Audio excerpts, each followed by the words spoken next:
Hey everybody, welcome back. I'm excited, had a moment to reset, and I'm very excited that we had the chance to talk about fear and change in the last couple episodes, and it all seems so relevant these days. And as we look forward to spring and the changing of seasons, some of us are experiencing interacting with other people, and yet some people are kind of in a holding pattern of what to do next, and I get it, but let's call it what it is. Then let's get moving again. Everybody ready to reset? All right, let's go. This is episode 11. I call it a rut or a grave. Let's begin. Welcome to the C Word Podcast. I'm Semaj, and I greet you in the love and the light of the infinite Creator. Don't let the name fool you. The C, as you will find, is all about you. What we desire to do here is create a conversation around my book, The C Word, and some of the principles behind it, to lead you, the seeker, on a journey. A journey of freedom. Freedom from limiting thoughts, borrowed beliefs, and false perceptions. A journey of self-truth. If you're already on a path, then it's to help bring clarity on the journey. I've walked the path. I can help you identify the walls you've built and the ruts that you're in, and give you some tools to create a new life. I'm a hands-on healer of energy and light, teacher of my own integrative flow technique. I'm a student of the universal law of one, and a certified life coach, helping you to get clear your direction. I'm called father, husband, grandfather, Sifu, and guru. I'm on this journey with you. We are one. My desire is to live this quote, which simply says, "The best teachers are those who show you where to look, but don't tell you what to see." Let's begin.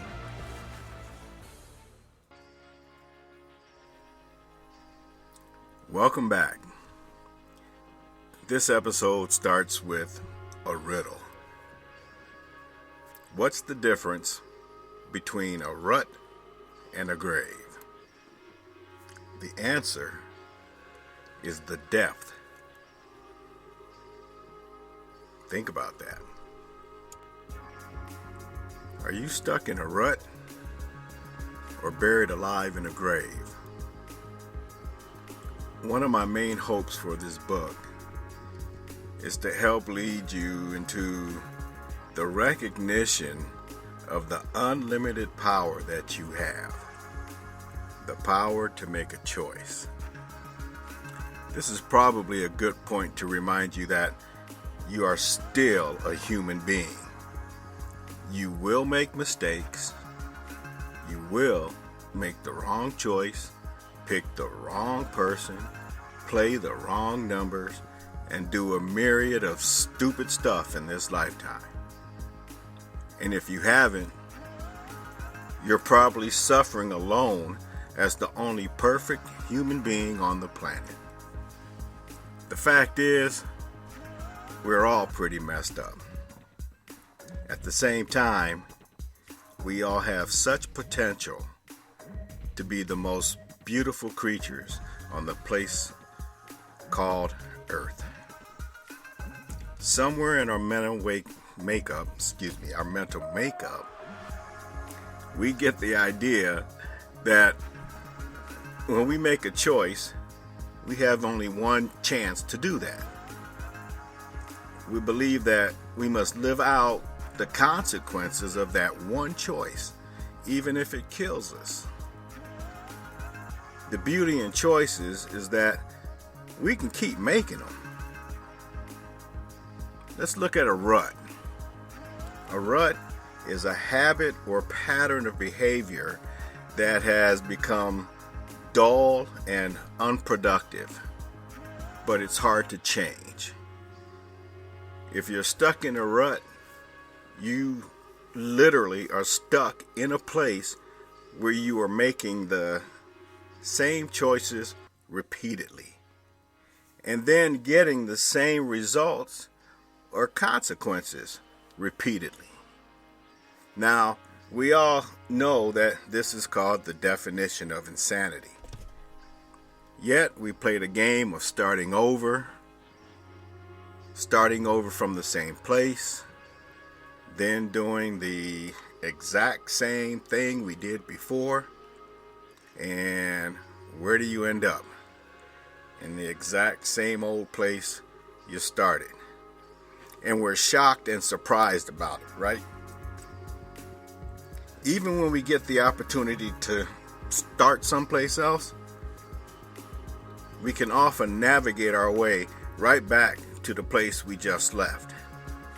And the good/bad news is, you guessed it, you're choosing it.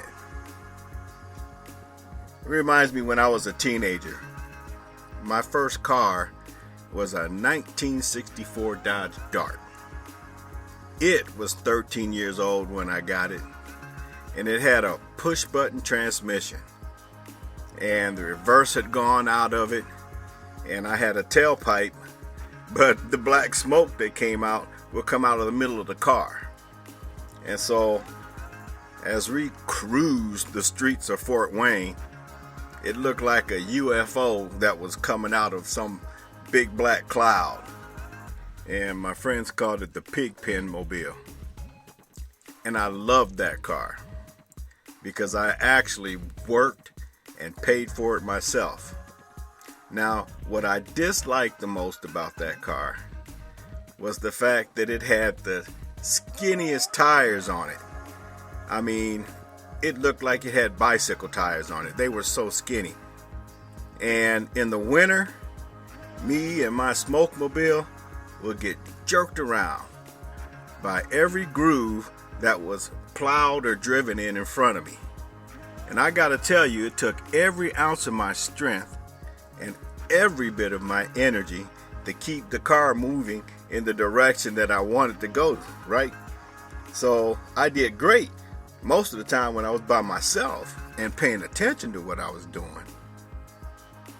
But if I had a friend or two with me and I was distracted, because I was distracted, I would get sucked into a rut and end up in a snowbank or in a ditch. And those skinny tires were rut magnets. And it's the same thing with navigating ruts in our lives. Our lives, our goals, and the paths we choose are the car. We navigate this journey to the best of our ability.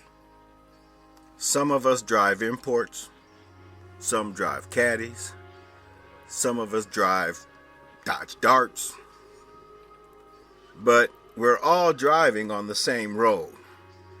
We all have our own destinations, to be sure, but when we drive into a rut, the correction procedure is still the same. You take firm grip of the steering wheel. You slow down and gently but firmly steer your way back onto the road. Then pay attention to the road ahead to stay clear of the next rut, because it's gonna come. Now, here's a few ruts that we're likely to run into in life's journeys. They may seem small at first, but they can be fatal if we ignore them. The fear rut.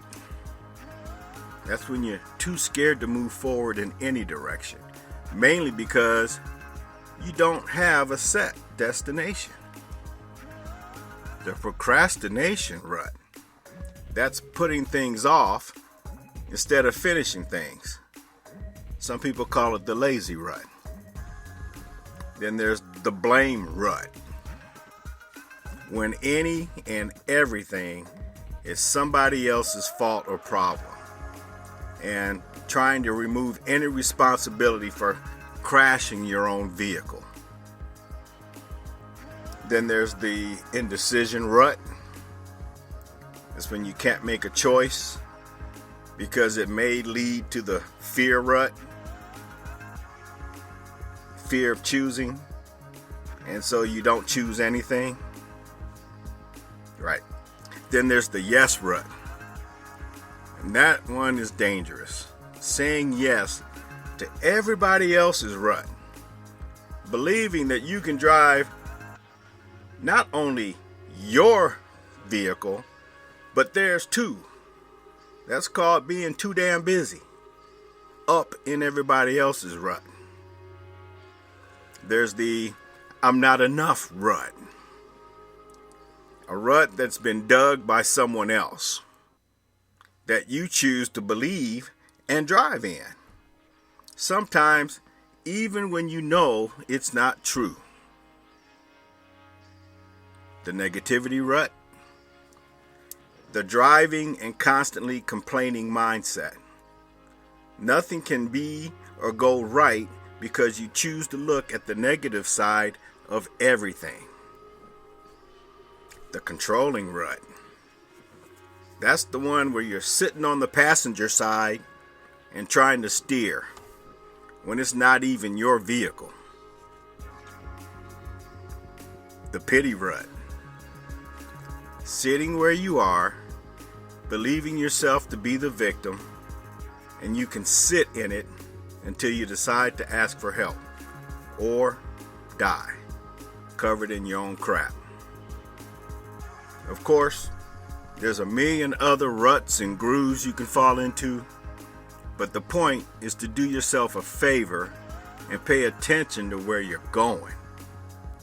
Not looking in the rearview mirror the whole time, and don't be texting. When you choose not to steer out of the rut, you're choosing to stay in the rut and are pretty much guaranteed to crash.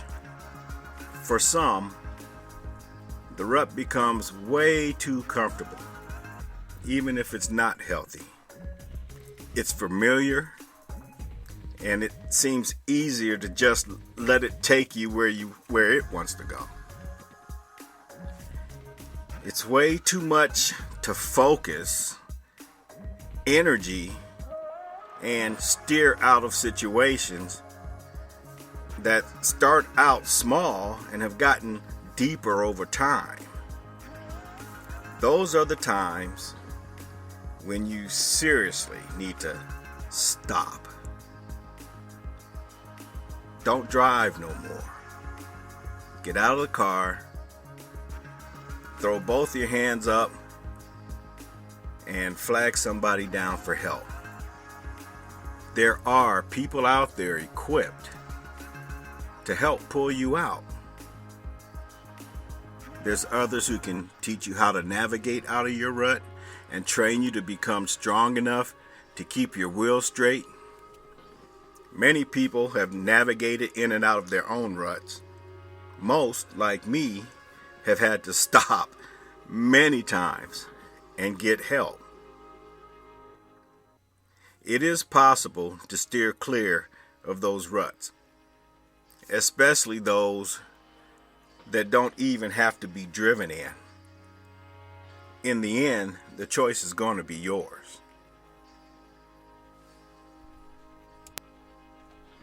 Here's a quote from the book. When we're born, we look like our parents. When we die, we look like the choices we've made. Semaj Crawford. Hey, that's me. The summer I got mentored online by Jack Canfield. He released his book, The Success Principles. I was excited when it finally hit the bookstore, so I bought it. I sat down in the store and started reading. And after about 4 pages of the first chapter, which is called Take 100% Responsibility for Your Life, I put the book in my bag and I didn't pick it up for about a month. Talk about ruts.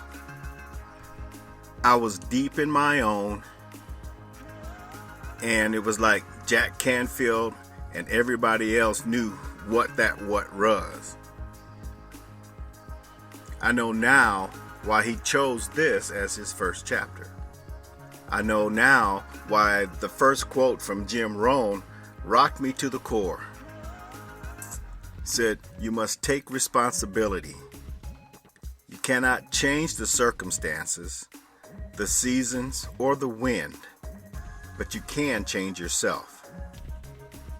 I realized then that if I didn't put down or didn't pull myself up out of that rut of powerlessness and shame and blame, nothing in my life was going to change.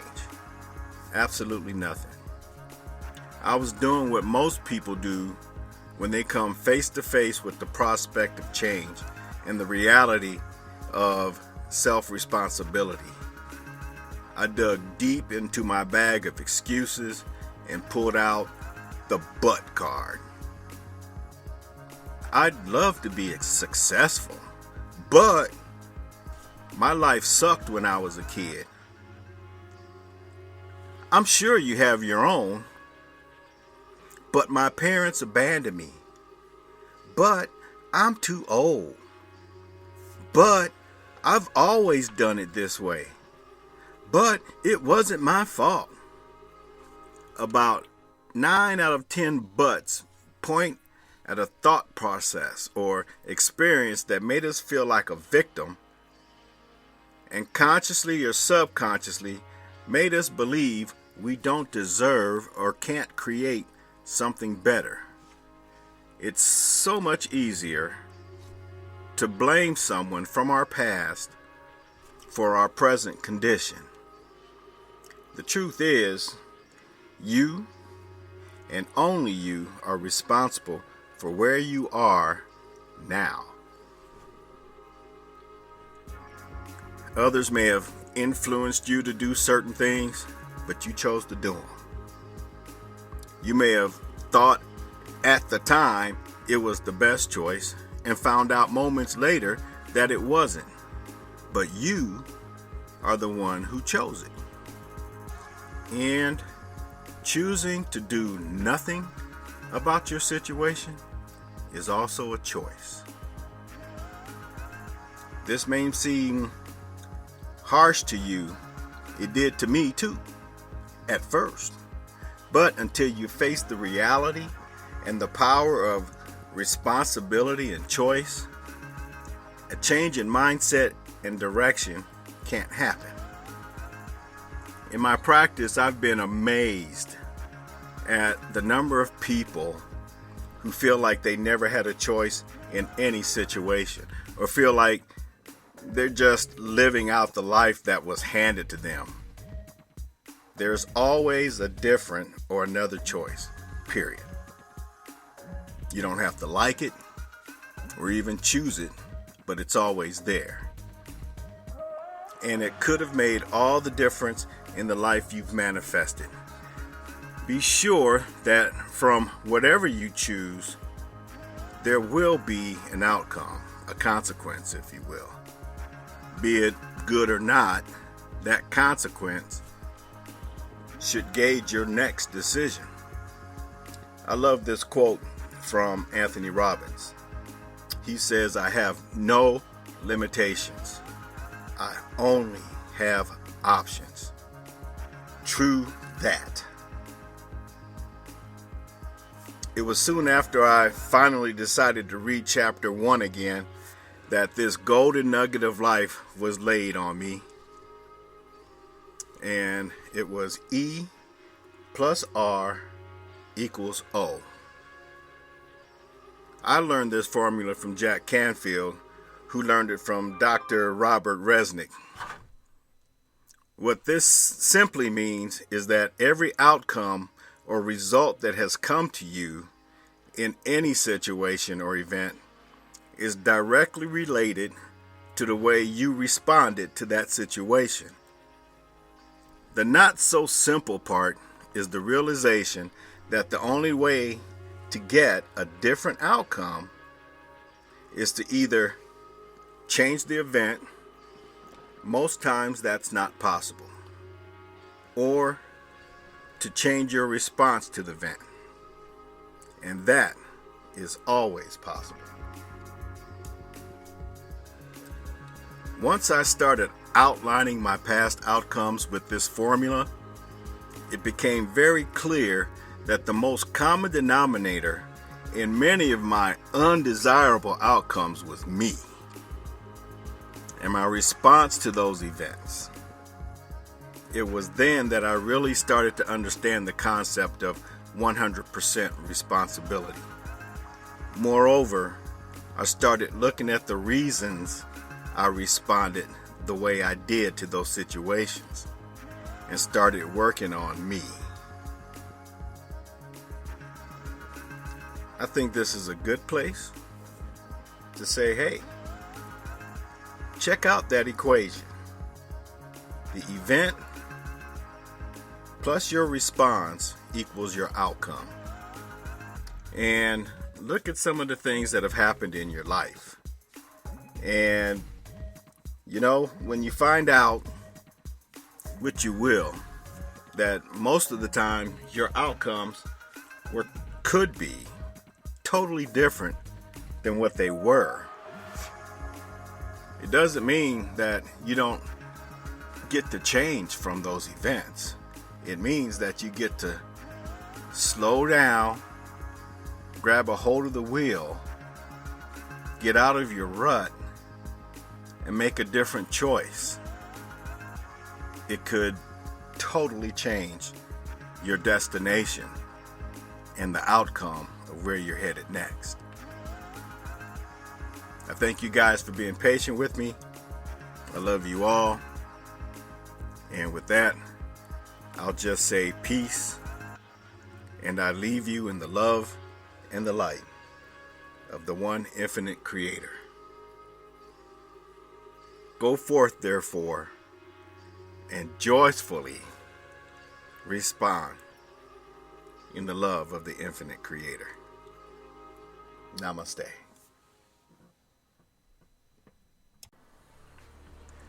That wraps it up for today's episode. I appreciate you all for listening and watching this podcast. It matters to me. If you'd like to go deeper on any topic, I urge you to use the links in the description of this podcast. There you can find links to my book, The C Word. You can also find these episodes on my YouTube channel under Semaj Man at the Top of the Mountain. Also, check out the A Great New You website, where we offer courses to help you become a great new you. I love interacting with you. As a life coach, I've left 2 more links here for connection calls. I'll have 30-minute connections and 1-hour personal coaching connections via phone or Zoom. All to let you know that you don't have to seek out the answers or move forward alone. If you're getting value from this show or have feedback, feel free to reach out to me at semaj@agreatnewyou.com or leave us a rating here. Thanks for listening. Namaste.